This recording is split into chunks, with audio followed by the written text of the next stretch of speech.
Waalaikumsalam warahmatullahi wabarakatuh. Bagaimana kabarnya anak-anak? Sehat atau gimana? Ada yang sakit? Alhamdulillah sehat, Pak. Alhamdulillah. Siap untuk belajar? Siap. Baiklah, Bapak absen terlebih dahulu. Adakah yang tidak hadir hari ini? Nihil, Pak. Oh, bagus.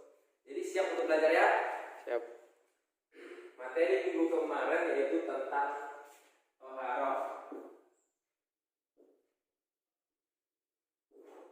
Toharoh sendiri yaitu bersuci. Bersuci bagaimana? Yaitu bersuci dari hadas kecil.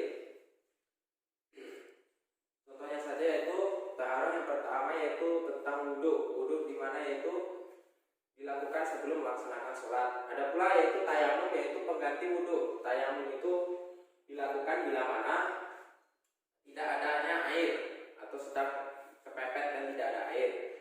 Baik, kita masuk kepada materi yang sekarang. Tidak ada penghapus ya. Itu materi yang sekarang yaitu tentang pengurusan jenazah dan hikmahnya.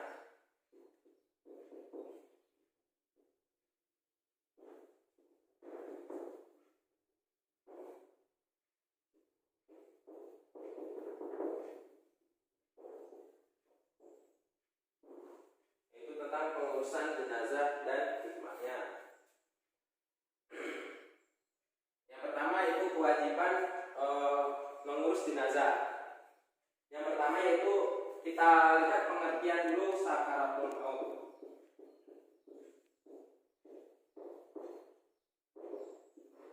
Apa itu sakaratul maut? Yaitu gejala saat seseorang ketika akan mengalami kematian. Di mana sebelum mengalami kematian yaitu seseorang tersebut akan ditandai dengan adanya penurunan yaitu penurunan daya tahan tubuh, sakit-sakit dan rasa lemah, kantuk dan kehilangan kesadaran. Dan hampir tidak dapat membedakan sesuatu dikarenakan kan kurangnya pasokan oksigen dan darah ke otak. Jadi seseorang tersebut sebelum sakaratul maut mengalami tanda-tanda yang demikian. Kemudian dalam Quran telah mengungkapkan sakaratul maut dalam firman-Nya, wa ja'at sakaratul mauti bil haqqi zalika ma kuntum minhu tahidu. Yang artinya, dan datanglah sakaratul maut yang sebenar-benarnya, itulah yang kamu selalu lari dari padanya. Quran surat Al-Kahf ayat 19.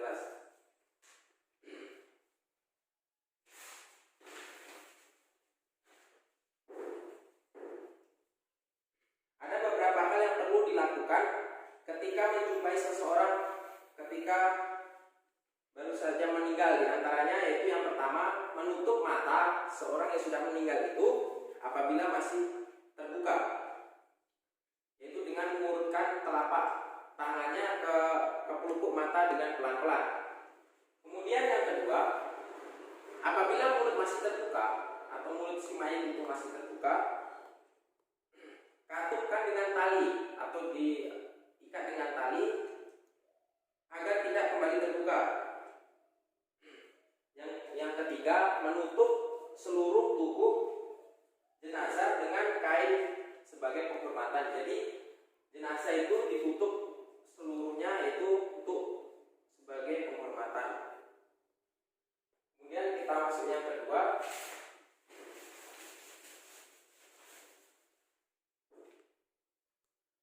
Yaitu yang kedua, proses pengurusan jenazah.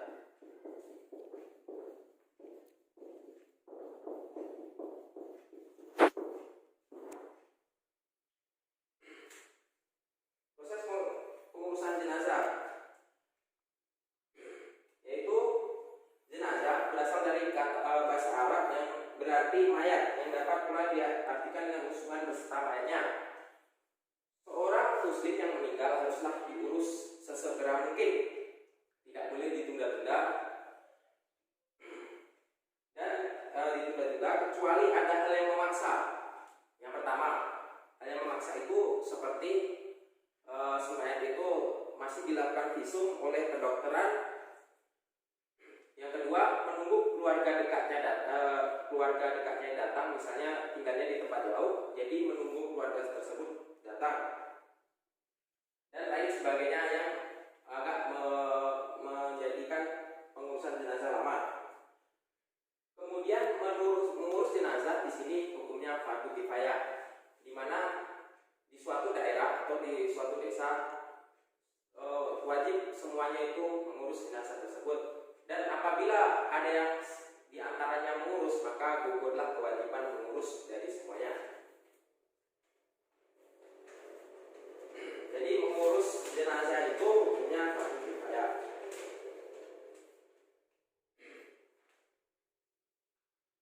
Ada hadis yaitu dari Abu Hurairah radhiyallahu anhu dari Nabi Muhammad SAW berkata, segerakanlah urusan jenazah jika ia itu orang baik, maka itulah sebaik-baiknya kamu yang segerakan, dan jika bukan orang baik, maka itulah orang yang seburuk-buruknya yang kamu buang ke dalam kuburannya dari pundak kamu, yaitu memasukkan ke dalam liang lahat. Hadis riwayat Bukhari Muslim. Kemudian yang kita masuk kepada memandikan jenazah.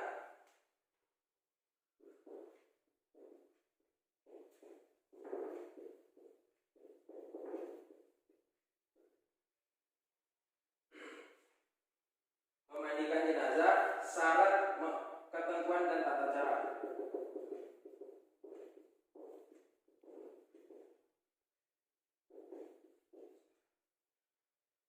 Yang pertama, ketentuan dan cara itu syaratnya yaitu memandikan jenazah. Perhatikan ya. Iya, Pak. Yang pertama yaitu harus beragama Islam. Yang kedua, tubuh dan anggotanya masih utuh. Misalnya ada yang hilang kakinya, itu mungkin tidak wajib dimandikan. Kemudian yang ketiga, jenazah tersebut bukan mati syahid. Kemudian yang kedua yaitu yang berhak memandikan jenazah, yaitu jenazah laki-laki dimandikan oleh laki-laki, sebaliknya, atau yang perempuan dimandikan perempuan, kecuali suami atau istri. Yang kedua, jika tidak ada suami atau istri atau mahram, maka jenazah ditayamumkan. Yang ketiga, jika ada beberapa orang yang berhak, maka diutamakan keluarga terdekat dari jenazah itu. Untuk memandikan jenazah, kita lihat video berikut ini. A few moments later. Memandikan jenazah. Siapakah yang memandikannya? Orang yang berhak memandikan jenazah adalah pihak keluarga. Jika pihak keluarga tidak ada yang sanggup untuk memandikan jenazah, maka keluarganya berhak memanggil siapa saja yang dapat dipercaya, yaitu pemuka agama. Hal yang harus disiapkan oleh orang yang memandikan jenazah yaitu masker, sarung tangan, celemek, dan sepatu boot. Menyiapkan air dan daun bidara atau sabun di dalam bejana.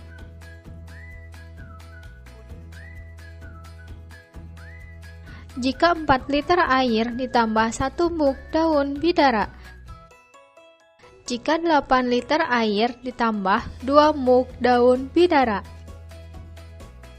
Jika 12 liter air ditambah 3 mug daun bidara. Jika 15 liter air ditambah 4 mug daun bidara. Jika 20 liter air ditambah 5 mug daun bidara. Menyiapkan kapur barus dan air. Kapur barus batangan, jika 4 liter air ditambah 2 batang kapur barus. Jika 8 liter air ditambah 4 batang kapur barus. Jika 12 liter air ditambah 6 batang kapur barus. Jika 16 liter air ditambah 8 batang kapur barus. Jika 20 liter air ditambah 10 batang kapur barus. Petugas yang memandikan jenazah harus menggunakan masker. Gunanya untuk menghindari bau yang tidak enak dan menghindari penyakit tertular. Sarung tangan, gunanya supaya tidak tertular penyakit dari jenazah. Sepatu boot dan celemek. Persiapan sebelum memandikan jenazah. Tutup jenazah menggunakan kain. Jenazah dibawa ke tempat yang tertutup.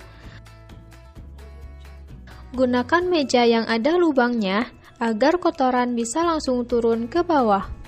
Posisi jenazah harus terlentang.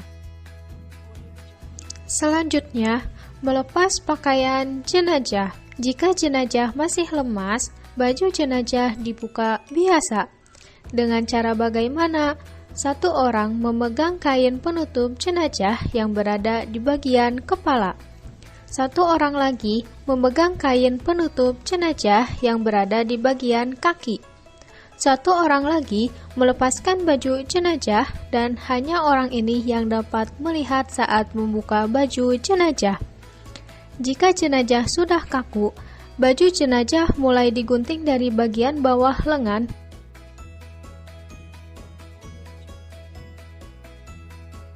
kemudian dari kaki bagian bawah. Selanjutnya, siapkan air untuk proses memandikan jenazah. Berikut ini air yang sudah dicampur dengan daun bidara dan air yang sudah dicampur dengan kapur barus. Petugas yang memandikan jenazah berjumlah 4 orang. 2 orang bertugas memegang penutup jenazah dan 2 orang bertugas memandikan jenazah. Dalam memandikan jenazah, bersihkan kotoran jenazah terlebih dahulu. Pertama, membersihkan lubang-lubang di bagian kepala, membersihkan mata, telinga, dan hidung. Kedua, membersihkan kotoran perut dari dada sampai dengan perut bagian bawah dengan cara ditekan secara perlahan. Ketiga, membersihkan bagian dubur menggunakan handuk waslap. Selanjutnya, mewudukan jenazah. Pertama, membasuh bagian wajah.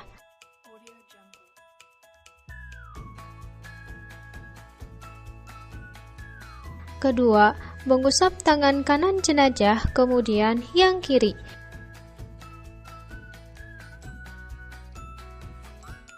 Ketiga, mengusap kepala jenazah. Keempat, membasuh kedua kaki kanan dan kiri. Selanjutnya, memandikan jenazah. Dalam memandikan jenazah, sunnah total siramannya adalah ganjil. Menyiram dari bagian kepala secara perlahan dengan hitungan ganjil. Setelah semuanya basah, kemudian disabuni dan dikeramasi. Tubuh jenazah dimiringkan ke kanan, disiram, kemudian disabuni dan digosok. Tubuh jenazah dimiringkan ke kiri, disiram, kemudian disabuni dan digosok. Setelah selesai, kemudian dibilas sampai bersih dan bilasan terakhir dengan menggunakan air kapur barus. Kemudian, handuk atau kain yang terbentang di atas jenazah ditutupkan dan dihandukkan ke tubuh jenazah. Kemudian, kain yang basah disingkirkan dan diganti dengan kain yang baru. Setelah semuanya selesai, jenazah siap dikafani. Baiklah, setelah melihat tayangan video tadi, kita masuk kepada mengafani jenazah. Mengafani jenazah harus dilakukan dengan sebaik-baiknya. Rasulullah bersabda, "Idza kafanu ahadukum qalaku wal yasinu kafana." Yaitu bila mana seorang di antara kamu mengafani jenazah saudaranya atau sesama muslim, hendaklah melakukan dengan baik. Hadis riwayat Muslim. Ketentuan kain yang harus digunakan adalah kain yang bersih dan menutup tubuh atau menutup aurat semain, jadi menutup tubuh semuanya. Kemudian yang kedua, kain kafan hendaklah berwarna putih.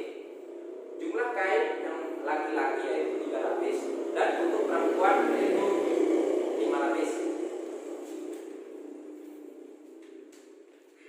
Kain kafan hendaknya diberi wangi-wangian sebelum digunakan. Jadi harus diberi wangi-wangian terlebih dahulu sebelum digunakan untuk mengafani si mayit. Kemudian yang tidak berlebihan dalam mengafani jenazah. Untuk lebih lanjutnya kita simak video berikut ini untuk lebih jelasnya, yaitu bagaimana cara mengafani jenazah. A few moments later. Alat-alat untuk mengkafani jenazah. Untuk jenazah laki-laki yaitu 3 helai kain kapan, kapas untuk menutupi lubang hidung dan lubang telinga jenazah, minyak wangi dan kapur barus. Untuk jenazah perempuan yaitu 5 helai kain kapan, kapas, minyak wangi dan kapur barus. Perlengkapan untuk mengkafani jenazah. Untuk jenazah laki-laki yaitu baju jenazah, 5 helai tali pengikat jenazah, cawat untuk menutupi kemaluan jenazah, dan pengikat kepala. Untuk jenazah perempuan yaitu baju jenazah, 5 helai tali pengikat jenazah, cawat, dan kerudung kepala. Cara untuk mengkafani jenazah laki-laki. Pertama, letakkan 5 helai tali pengikat jenazah. Lalu letakkan 3 lapis kain kapan. Panjang kain kapan dilebihkan 1/3 dari panjang tubuh jenazah, dan lebar kain kapan yaitu 3 kali dari lebar tubuh jenazah. Selanjutnya, pindahkan jenazah di atasnya. Oleskan minyak wangi dan kapur barus ke tubuh jenazah. Lalu pakaikan perlengkapan baju, cawat untuk menutupi kemaluan jenazah, pengikat kepala, dan kapas untuk menutupi lubang telinga dan lubang hidung jenazah. Cara untuk mengkafani jenazah perempuan juga hampir sama dengan cara untuk mengkafani jenazah laki-laki. Pertama, letakkan 5 helai tali pengikat jenazah. Lalu, letakkan 5 lapis kain kapan. Lalu letakkan jenazah di atasnya. Oleskan minyak wangi dan kapur barus ke tubuh jenazah. Lalu pakaikan perlengkapan baju, cawat, kerudung kepala, dan kapas untuk menutupi lubang hidung dan lubang telinga jenazah. Pengikatan tali jenazah. Lipatkan semua kain kapan sebelah kiri ke tubuh jenazah secara rapi. Lalu, lipatkan kain kapan sebelah kanan ke tubuh jenazah secara rapi. Selanjutnya, ikatkan satu persatu tali pengikat jenazah. Ikatkan dengan simpul hidup atau simpul yang bisa dibuka. Setelah jenazah diikatkan semua dengan rapi, jenazah siap untuk disolatkan. Setelah melihat video yang tadi, kita masuk kepada mensolatkan jenazah. Mensolatkan jenazah itu wajib hukumnya. Jadi wajib untuk menyolatkan jenazah yang sudah meninggal. Untuk lebih lanjutnya, kita lihat video berikut ini. Niat sholat jenazah adalah sebagai berikut. Apabila jenazahnya laki-laki, niatnya yaitu usolli ala hazal mayyiti arba'a takbiratin fardul kifayati ma'muman lillahi ta'ala. Apabila jenazahnya perempuan, niatnya yaitu usolli ala hazihil mayyitati arba'a takbiratin fardul kifayati ma'muman lillahi ta'ala.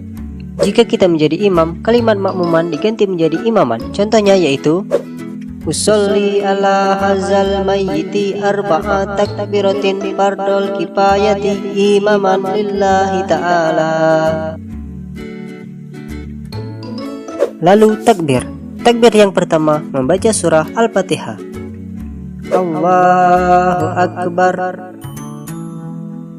Bismillahirrahmanirrahim. Alhamdulillahi rabbil alamin.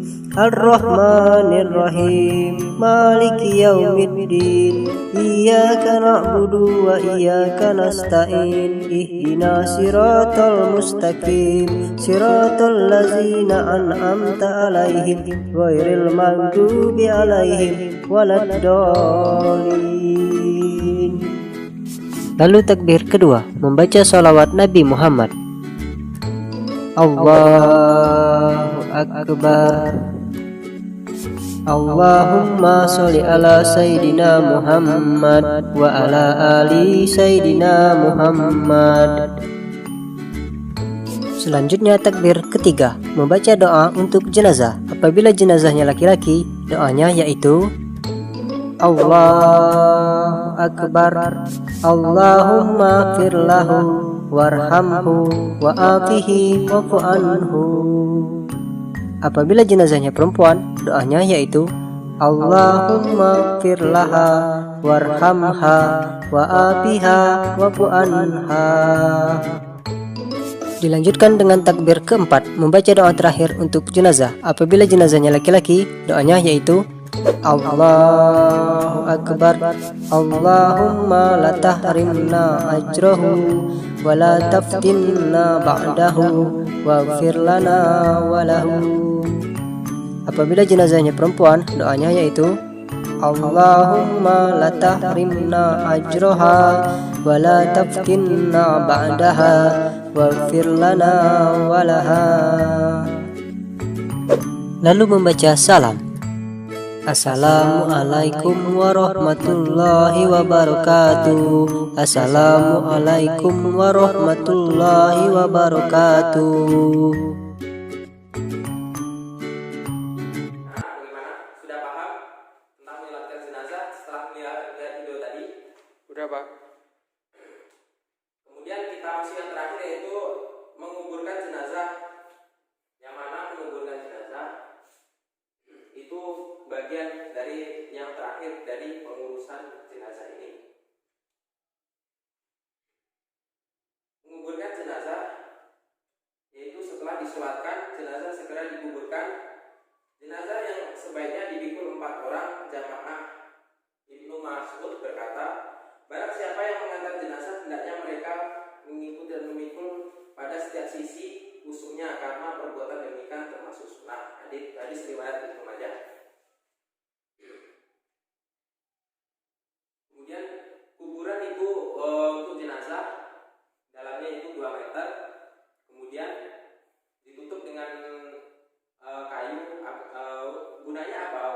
Dikubur selama setinggi 2 meter, sedalam 2 meter, yaitu untuk agar tidak bau mayatnya itu tidak menyengat keluar dan tidak digali oleh binatang buas. Kita masuk kepada hikmah pengurusan jenazah. Kita ambil hikmah dari pengurusan jenazah ialah kita sebagai umat muslim harus saling tolong menolong, yaitu walaupun kita sudah meninggal, kita itu wajib masih membutuhkan bantuan orang lain. Apakah mungkin kita meninggal, kita menguburkan jenazah kita sendiri dan kita memandikan jenazah kita sendiri? Jadi kita itu memerlukan bantuan orang lain. Jadi hikmahnya di sini, kita hidup di dunia ini harus saling rukun dan saling tolong menolong, karena kita hidup membutuhkan bantuan orang lain. Yang materi kita pada hari ini yaitu tentang pengurusan jenazah dan hikmahnya agar kita selalu sehat di pandemi ini. Kita wajib mematuhi protokol